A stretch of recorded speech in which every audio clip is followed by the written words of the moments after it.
We're going to lead off with breaking developments and more fallout from that explosive accusation by Prime Minister Justin Trudeau that India was behind the assassination of a BC Sikh leader back in the month of June. India angrily rejected that claim overnight, calling in the Canadian High Commissioner and announcing that it is expelling a senior Canadian diplomat within the next 5 days. That's a tit-for-tat response to Ottawa's kicking out a top official from India.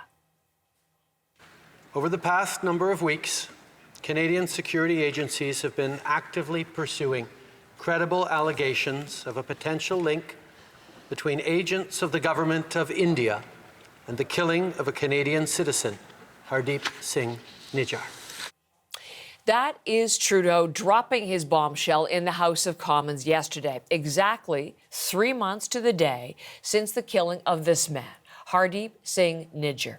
He had publicly campaigned for the creation of an independent Sikh homeland in India's Punjab region. The allegation further sours the relationship between the two countries that was already viewed as shaky at the very least after the recent G20 summit in New Delhi, where Trudeau is said to have raised the allegation. Nijjar's son also spoke overnight, and we'll bring you his reaction in just a moment. Plus, we know this will be a major issue on Parliament Hill again today, so much coverage to come.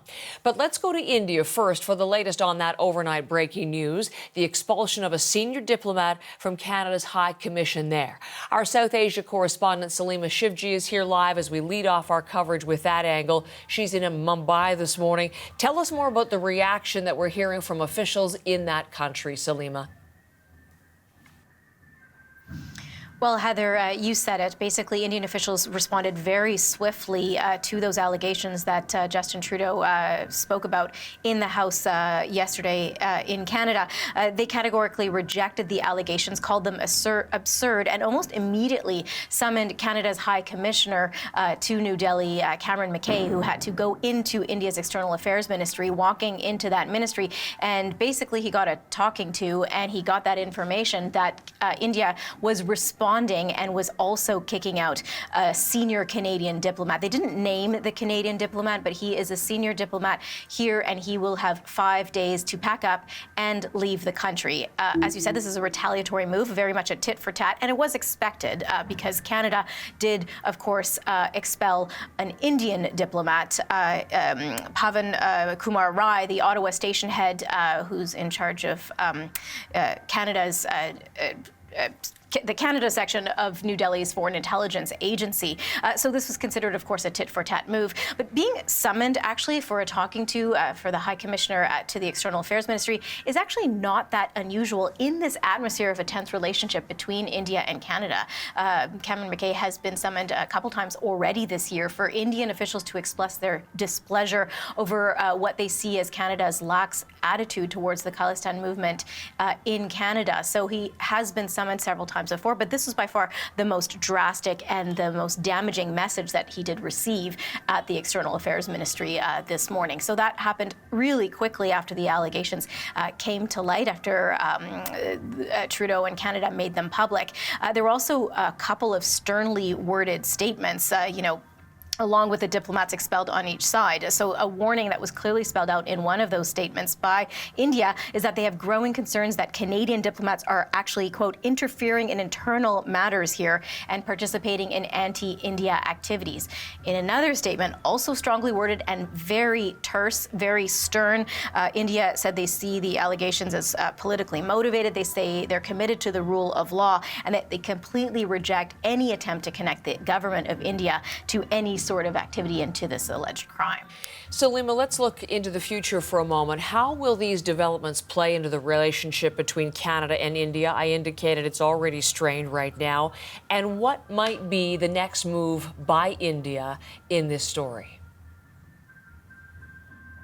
Well, that's the thing. It's been clear that the relationship has been strained. We saw it front and center at the new Delhi G20 Leaders Summit, which was just last week, just over a week ago, last weekend. It was plain to see that there were difficult interactions between Justin Trudeau and Narendra Modi. They looked uncomfortable a lot of the time, quite awkward. It was a sign of how difficult the relations are right now, as you mentioned, pretty uncomfortable. Now we know that these allegations were discussed in that very short meeting that the leaders had on the sidelines of the G20 meeting. We also know that India brought up their issues with Canadian officials and how they're handling certain elements of the Khalistan movement in Canada. So that was proof of just how low the relationship is currently, and people are saying, commentators and analysts here are saying, it's just gotten worse. Many commentators here are calling it actually astounding that Canada would take this step and would publicly accuse India of this, and particularly focusing on the language that Justin Trudeau used. Take a listen to this analyst.